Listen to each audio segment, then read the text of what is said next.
Glória a Deus. Quero saudar os irmãos com a paz do Senhor Jesus. Quero ler com a igreja no Salmo de número 139.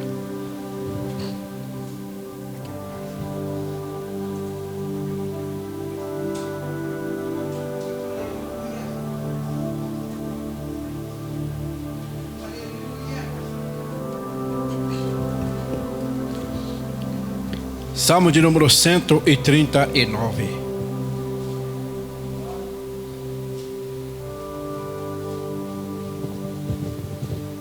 O título aqui é Deus onisciente e onipotente.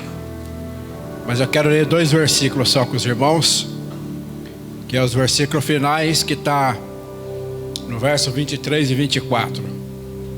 Salmo de número 139, verso 23 e 24, aonde o salmista diz assim: sonda-me, ó Deus, e conhece o meu coração, prova-me e conhece os meus pensamentos. Verso 24: vê se há em mim algum caminho mau e guia-me pelo caminho eterno. Amém, irmãos? O Salmo 139 é um salmo maravilhoso, que se divide em algumas partes. Os versos primeiro do salmo, o salmista começa dizendo: Senhor, para onde fugirei eu da tua presença?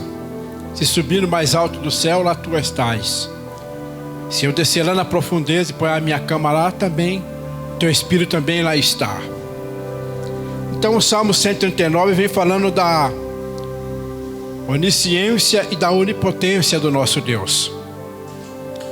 E no Salmo, e no verso 23 aqui, o salmista ele começa dizendo: sonda-me, ó Deus, e conhece o meu coração, prova-me e conhece os meus pensamentos.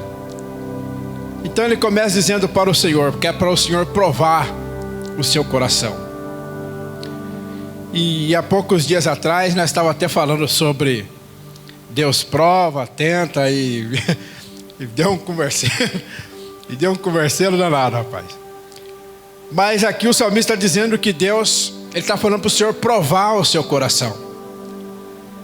E quando começamos a ler o texto bíblico, nós vemos que Deus ele prova, irmãos, né? E uma passagem muito conhecida é Jó capítulo 1, versículos 7 e 8. Gostaria até que os irmãos colocassem na tela para nós ler ele, é bem conhecido, mas tem algumas coisas importantes nesses 2 versículos. Um homem a qual Deus prova e nós vemos que saiu vitorioso, né, irmãos? Veja bem, livro de Jó capítulo 1,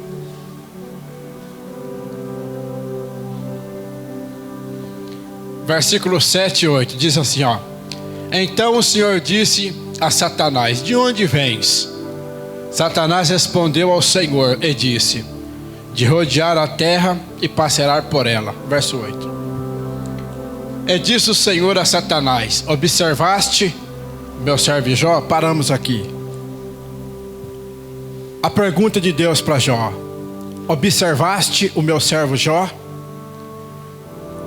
Quando nós olhamos aqui, muitas vezes passa desapercebido. Mas o Senhor aqui pergunta para ele: você observou o meu servo Jó?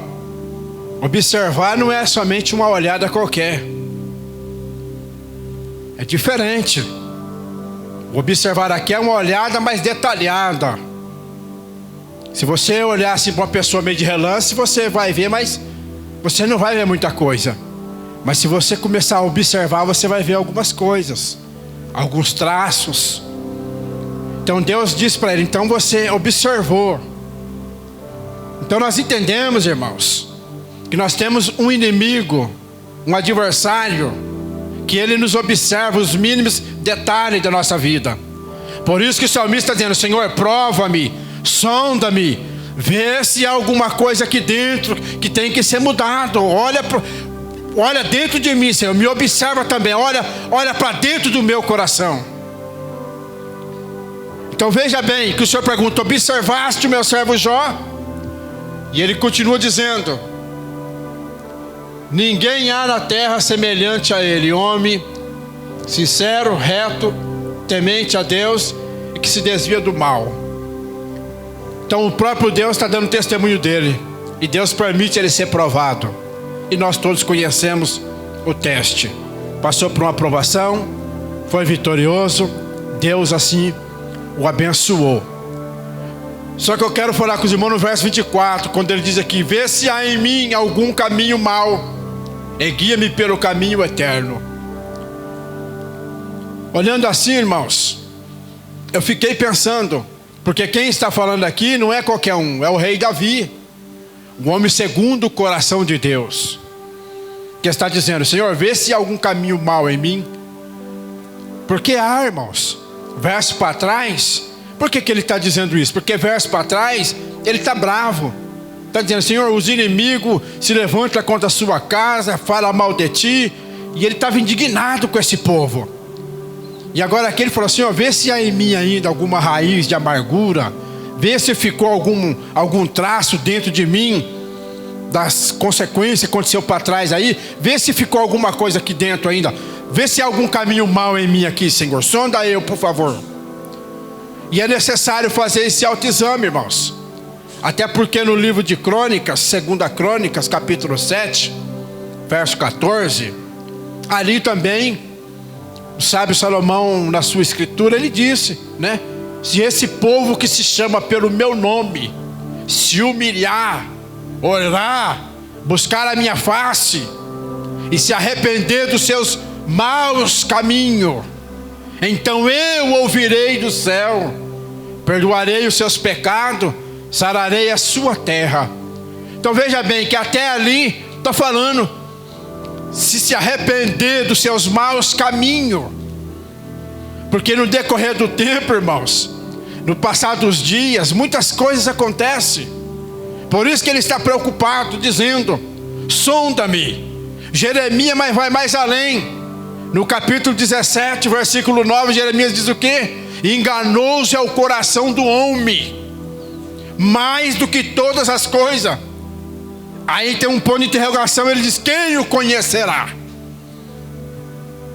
Aí conclui o Senhor dizendo no verso 10: eu, o Senhor, os conheço. E quando eu estava lendo o texto, que chegou nessa parte, que enganoso é o coração do homem, eu fiquei maravilhado, irmãos, porque quando a gente olha só numa leitura falando de enganoso, a impressão é que dá que é algo que engana. Também faz parte, mas a palavra engano aqui vai muito mais além. A palavra engano, pastor Alessandro, significa planeta. Por isso que fala: quem o conhecerá? Ninguém, nenhum ser humano na terra conhece todos os planetas, irmão. Só Deus conhece todos os planetas. Por isso que o escritor lá em Jeremias dizendo: quem o conhecerá? Porque é como um planeta. Coração enganoso é como um planeta, está em todo lugar. Ninguém conhece, é só Deus conhece o coração do ser humano. Por isso que ele está dizendo: enganoso é o coração, mais do que todas as coisas, é como um planeta, ninguém conhece, está em todos os lugares. A mente do ser humano, quando fala de coração, não está dizendo desse coração carnal, não. Quando a Bíblia fala de coração, está falando da alma, da sede, do sentimento, da faculdade mental, da onde parte todas as coisas. E a mente do ser humano, o coração do ser humano é algo imprevisível, é algo interessante, irmão. Ninguém pode conhecer. Por isso que lá também no livro do profeta Isaías 29:13, ele fala o quê? Esse povo se aproxima de mim, me adora com a boca, mas o coração está longe. Porque o coração do homem, irmão, só Deus conhece. Por isso que Davi está preocupado, dizendo: Senhor, sonda meu coração e vê se há em mim algum caminho tortuoso. Porque ninguém pode conhecer, irmãos, o coração do ser humano. Lá em Judas capítulo 1, verso 11, muito importante, ali fala do engano. Alguns caíram no engano de Caim, outros caíram no engano de Balaão, recebendo o prêmio da vocação. e outros caíram no pecado de Coré, Abirão e Datã. E ele vai descrevendo, dando qualidade.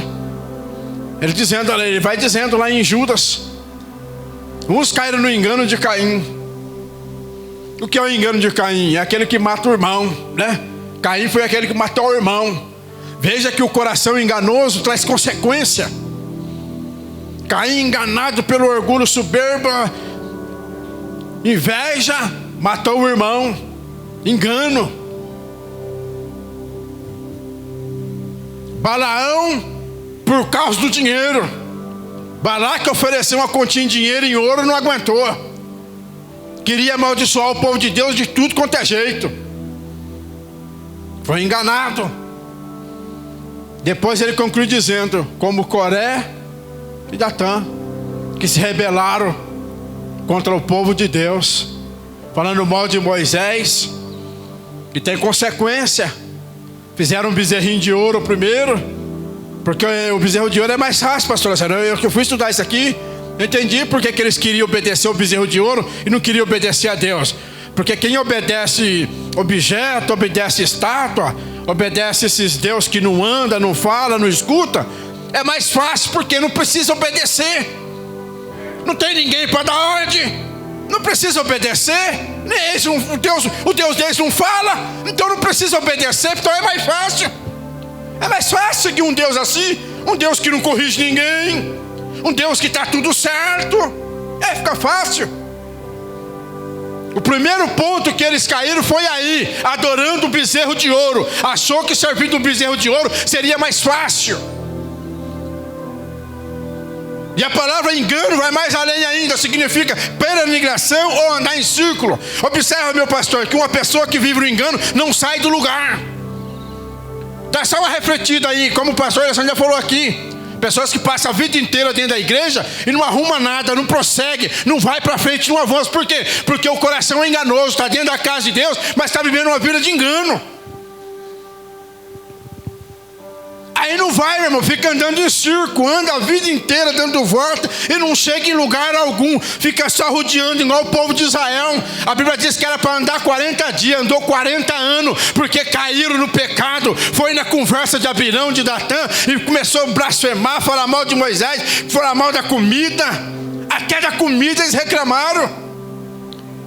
E é um perigo. Em Números capítulo 11, verso 4, diz a Bíblia ali que havia um povo no meio do povo de Deus chamado populacho. Quem era o populacho? Foi o povo que saiu do Egito, se infiltrou no meio do povo de Deus, andava junto com o povo de Deus, mas porém o coração estava dividido. Era um povo que adorava a Deus e ao mesmo tempo adorava os deuses do Egito, mas estava no meio do povo de Deus. E os populaços, pastor Alessandro, começou a rebelião. Começou a reclamar, começou a buzinar no ouvido de um, no ouvido de outro, dizendo: não, essa comida é ruim, esse pão é vil, esse pão não presta. Irmão, chamou até o maná de vil. A palavra vil é rebelde, é tranqueira, porcaria, não presta. Olha a situação desse povo, chamando o maná. E a Bíblia diz no livro de Salmo que esse maná que caía lá era a comida dos anjos. Não me lembro o versículo e nem o salmo, pastor, mas lá fala que esse maná que caía lá era a comida dos anjos. Deus deu da comida dos anjos para o povo dele comer no deserto. E esse povo começou a envenenar o povo. É um perigo, irmãos. O coração enganoso é um perigo. Aí começou a envenenar o povo. Não, esse pão é vil, esse pão não presta. Eu estou cansado, a minha alma está seca, eu não aguento mais. Aí começou a murmuração. Aí começaram a dizer, lá no Egito era melhor, irmão Oswaldo. Lá tem cebola, tem pepino, tem alho silvestre. Lá a comida é melhor. Muito mais gostosa do que esse pão. Observa que eles até esqueceram de sofrimento. Mas lá no Egito, lá eles tomavam chicotada nas costas, tomavam bordoada, apanhava. Mas eles preferiam voltar lá. Eles acharam que lá estava melhor. Porque havia pessoas no meio com o coração enganoso. Começava a destilar veneno. Esse pão é vil, esse pão seca a nossa alma, nós não aguenta mais. E aí o povo de Deus deu ouvido e começou todo mundo a murmurar. E a Bíblia diz que Deus ficou indignado. Deus mandou tanta codorniz que a Bíblia diz que eles comiam até sair pela venta. Tanta carne que Deus mandou. E mesmo assim, passou algum tempo, começou a murmuração de novo, porque era um povo insatisfeito. Então veja, irmãos, e quando a Bíblia fala de enganoso é o coração, é um perigo. É perigoso, irmãos. Temos que tomar o cuidado. Por isso que Davi está preocupado, dizendo aqui: Senhor, sonda meu coração. Sonda meu coração.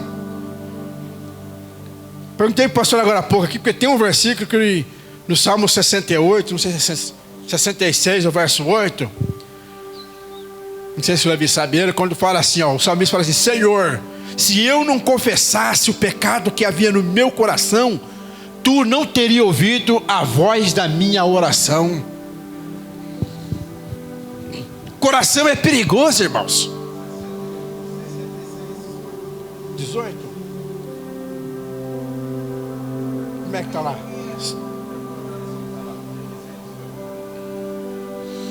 Salmo 66, 18, irmãos. Veja bem. O salmista fala: se eu não confessasse, algumas Bíblias falam iniquidade, se eu acalentasse o pecado no meu coração, o Senhor não me ouviria. Em outra situação fala: não ouviria a voz da minha oração. Leu 19 também. Mas Deus me ouviu, deu atenção à oração que eu lhe dirigi. Então veja bem, meus irmãos, que tudo começa lá no coração. Por isso que o salmista fala assim: ó, não desprezarás, ó Deus, um coração contrito e aquebrantado. Não desprezarás, ó Deus. Quando o salmista disse isso, o salmista está dizendo: o Senhor quer um coração sincero, irmãos. Não adianta nós querer chegar diante de Deus e só confessar, não adianta.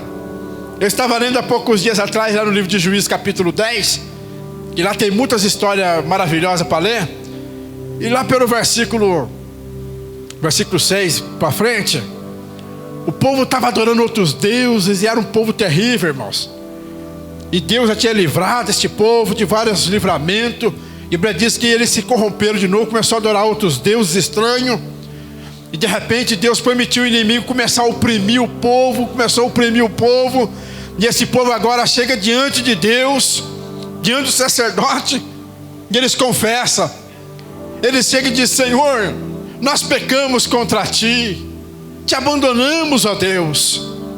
Senhor, nos ajuda, nos acorde. E a Bíblia é bem clara em dizer, irmãos, quando a coisa é séria, eles confessaram e Deus olhou para eles e disse assim: ó, vai buscar os deuses a qual vocês estavam servindo até agora. A Bíblia diz que Deus rejeitou o povo, irmãos. E eu fiquei pensando: mas como? O povo se humilhou diante de Deus, pediu perdão. E Deus diz: vai buscar os deuses que vocês estavam buscando até há poucos dias atrás. Vai lá buscar eles. E aí nós começamos a ler, aí você começa a perceber algumas coisas. E mais abaixo a Bíblia diz que eles foram lá, voltaram nas suas casas, pegaram todos os deuses estranhos que estavam alojados, escondidos dentro das suas tendas, jogaram fora, quebraram tudo, ponharam fogo. Aí eles voltaram a Deus, pediu perdão, e a Bíblia diz aí: o Senhor os perdoou. Mas por que Deus não perdoou da primeira vez? Porque não estava sendo sincero. Confessaram com a boca: ah, Senhor, nós estamos pecando, estamos errando. E achou que só de confessar com a boca ia resolver, mas não. Deus disse: volta lá. Quando Deus disse volta lá, não é que Deus estava rejeitando, Deus estava dizendo: tem algumas coisas lá ainda que precisa ser mudado. Vocês estão confessando aqui com a boca, mas o coração está nos deuses estranhos lá dentro da casa de vocês ainda. Enquanto não tirar de lá, não tem perdão não. E a Bíblia diz que eles voltaram lá, limparam os deuses, fizeram uma limpeza geral na casa, e quando voltou, Deus o abraçou, aleluia. Deus o abençoou, aleluia. Volto a dizer, irmãos, por isso que há muita gente no meio do povo de Deus que não vai para frente, não prospera, não é abençoado, porque somente pronuncia a palavra com a boca, mas o coração está longe. Por isso que Jeremias diz: enganoso é o coração do homem mais do que qualquer coisa. É como um planeta, ninguém conhece, somente Deus. E tudo começa aqui, irmãos, dentro da mente, dentro do coração, como a Bíblia diz, chama o nosso coração. Tudo começa lá, é um campo de batalha. Lendo a Bíblia ainda há poucos dias, li uma passagem linda. 1 Samuel capítulo 30. Diz a Bíblia que Davi chega com os seus homens ali na cidade de Sigrage. Estava tudo queimado, tudo destruído, pastor Alessandro. Os inimigos tinham levado as mulheres embora, levado os filhos embora, queimou tudo. Os seus amigos começaram a acusar, dizendo que ele era culpado. E a Bíblia diz que até pegaram em pedra para jogar nele. Qualquer um de nós não ia fazer o que ele fez. Aí ia sair de cabeça quente, atrás de arma, atrás de alguma coisa. Não, eu tenho que resolver, porque pôs sogra na minha casa, levou meus filhos, levou a mulher, não tem conversa. Agora temos que ir resolver. Mas a Bíblia diz que Davi tampou os ouvidos para as acusações, fechou os olhos para o caos, buscou a Deus e perguntou: Senhor, devo perseguir o inimigo? O Senhor disse: pode perseguir, porque você vai alcançar e vai resgatar todos os seus bens materiais. Precisamos acalmar o coração nas horas difíceis.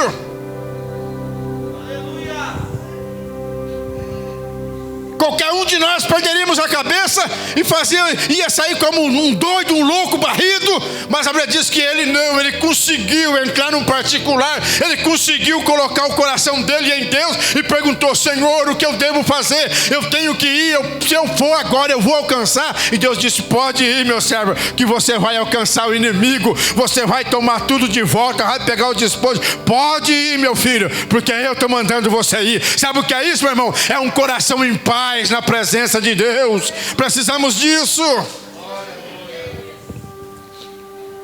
Há momentos que precisamos acalmar o nosso coração.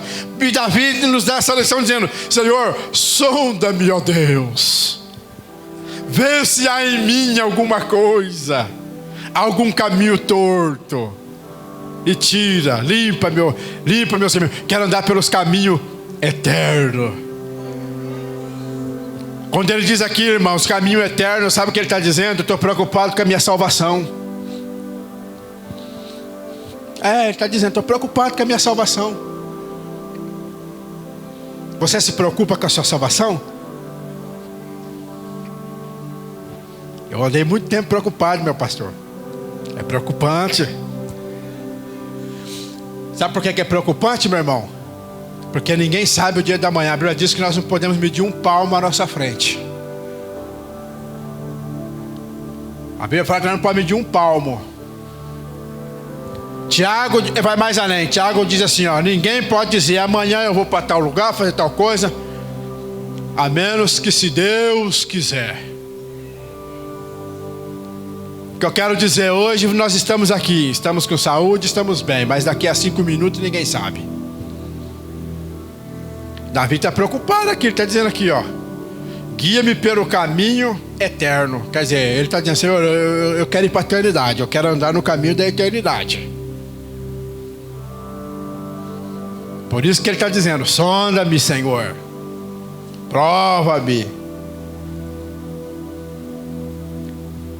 Salomão, no versículo 4 de Provérbios, no capítulo 4, verso 23, ele diz lá: sobre tudo que se deve guardar, guarda o teu coração, porque dele procede a saída da vida.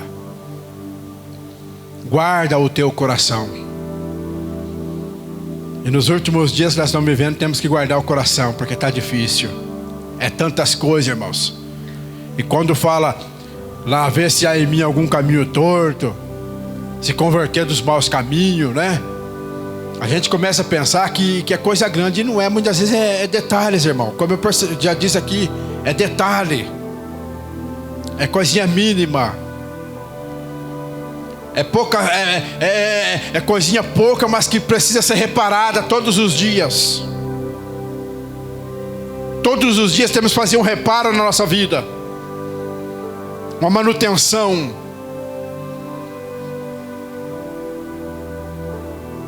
Porque vai passando-se os dias, vai passando-se os tempos, e nós não fazemos esse reparo. Muitas coisas acontecem. É um problema hoje, é um problema amanhã, e vai virando uma bola de neve, e vai deixando. Como diz o velho ditado, vai empurrando com a barriga, né? Tá tudo certo. Temos que fazer esse check-up, irmão. Davi está fazendo um check-up aqui. Está dizendo, Senhor, sonda eu. Ele está dizendo, eu acabei de sair dos problemas aí. Eu briguei com o povo aí, ó. Depois você lê o Salmo 139 inteiro, você vai ver que tem uns versículos aí que ele está dizendo, eu briguei com o povo aí que estava contra a tua obra.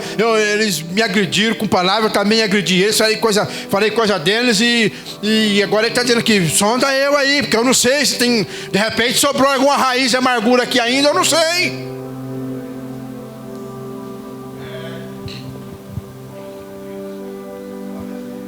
É uma mensagem para nós pensar, irmãos. Temos que pensar nisso. O mês tem 30 dias. Pensa aí nesses 30 dias.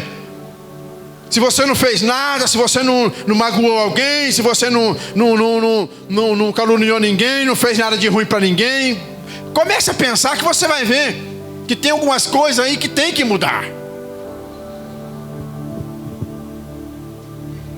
Porque o ser humano é tendencioso, irmãos. Como eu já disse, a nossa mente, o nosso coração é um campo de batalha. Por isso que Filipenses capítulo 4, verso 8 fala lá sobre os pensamentos, né? E ele vai dizendo, temos que pensar em tudo aquilo que é puro, que é santo, que é agradável, que é de boa fama, que é de louvor. Aí ele fala, se há alguma virtude nisso pensais.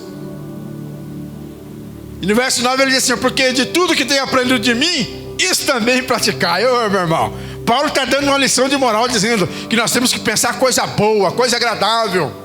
Em outras palavras, ele está dizendo, nós não podemos ficar perdendo tempo pensando em coisas ruins, não, meu irmão.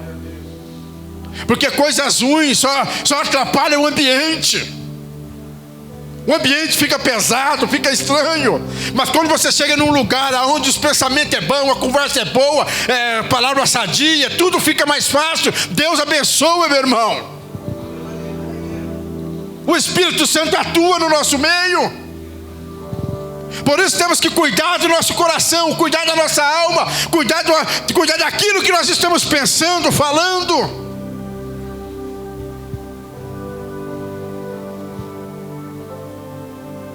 Porque as más conversações corrompem, como diz a Bíblia, né? As más conversações corrompem. Temos que tomar cuidado, irmãos. Temos que tomar cuidado. Eu estava falando para o pastor Alessandro, tem um livro lá. O título do livro fala sobre a língua, né? Aí fala assim, a língua, bênção de Deus ou instrumento do diabo? Meu irmão, o escritor dá uma aula, pastor. Vai dar um show, dá uma aula. Dá uma aula, irmãos. E ele pega a vida dos discípulos. Pega Pedro, Tiago, e ele vai detalhando cada um o seu temperamento, como que era afoito no falar, no agir, outros mais calmos. Irmãos, nós temos que aprender a servir a Deus de verdade. Porque senão vai ficar como este povo. Vai chegar, vai confessar com a boca, Senhor, eu errei, Senhor, eu fiz isso, fiz aquilo. E lá dentro de nós estamos como um câncer, como diz lá no livro de Timóteo. Timóteo fala, né, sobre isso. Pega alguns irmãos lá e fala, esses aí era como um câncer, como uma gangrena que corrói, né? O que é isso? São pessoas que precisam ser curadas, tratadas. E temos que tomar cuidado, irmãos. Não estamos longe, se nós não tomar cuidado, nós não estamos longe. Lá em João, 1 João, capítulo 2, eu estava lendo há poucos dias sobre ali, quando fala ali de conhecer a Deus, quando fala, né, e nisso conhecemos que somos filhos de Deus. E ali o escritor fala algo interessante, ele diz, tem muita gente enganada, pastor, achando que conhece a Deus e não conhece. E ele detalha quando fala, né, que temos que andar na luz como Cristo é luz, né? Temos que andar na luz como Cristo é luz. E ele vai detalhando algumas coisas importantes. Quando ele fala que tudo aquilo que Cristo fez, devemos fazer igual. Se não conseguimos, pelo menos tentar parecer com Cristo. E muitas coisas. E ele ele encerra aquele capítulo com uma pergunta dizendo: muitas coisas que Cristo fez, será que Ele pode contar com você? Será que você faria igual? É para pensar. E eu fiquei pensando. E eu me vi devendo em muitas partes. Porque muitas coisas que Cristo fez, a gente não faz. Muitas coisas que Ele fez, a gente não faz, irmãos. Não vou nem começar a dar exemplo, porque não é o foco. Mas quem lê a Bíblia sabe. O pastor Alessandro pregou muito aqui na Santa Ceia sobre o perdão, né? E eu achei interessante, pastor Alessandro, com uma parte que o senhor falou ali, que é que nem que o senhor fala, né? O pregador está pregando aqui, ali já está tratando de outro assunto, de outro tema. Quando o servo ele usa a mesma fala, o conservo usa a mesma fala do servo. E o que eu pude entender naquela hora? Aquilo dali, ele estava lembrando o servo. Ele usou a mesma fala para ver se ele ia lembrar do que ele usou lá. Só que a mente dele era tão obscura, o coração era tão terrível, que ele não conseguiu absorver a palavra do conservo. Ele usou a mesma fala, mas não era a mesma fala, não era uma fala comum. Ele estava lembrando ele, dizendo: olha, do mesmo jeito que você recebeu misericórdia, eu suplico a tua misericórdia. Foi como Davi, irmãos. Quando Davi pecou com Betseba, o profeta começa a contar uma história para ver se ele lembrava do que aconteceu, mas o coração está tão obscuro que não lembra. E a sentença que ele deu: não, esse homem tem que morrer. Aí o profeta disse: então esse homem é você. Mas por que ele falou: esse homem tem que morrer? Porque ele não conseguiu detectar que o pecado que o profeta estava dizendo era o próprio pecado dele, mas a mente estava tão obscura que ele nem conseguiu perceber, passou desapercebido. Por isso que eu estou dizendo, o coração é perigoso. Tem que fazer um check-up, tem hora, meu filho. Tem que analisar: Senhor, vê em mim aí como é que está, Senhor. Sonda meu pensamento, sonda meu coração. Será que eu estou me portando diante de Ti do jeito correto, Senhor? Será que eu estou agradando, Senhor, do jeito que eu estou? Davi está preocupado com a salvação dele. E eu já quero encerrar a minha fala dizendo para você nessa noite: você se preocupa com a sua salvação, meu irmão? Você se preocupa com a sua salvação?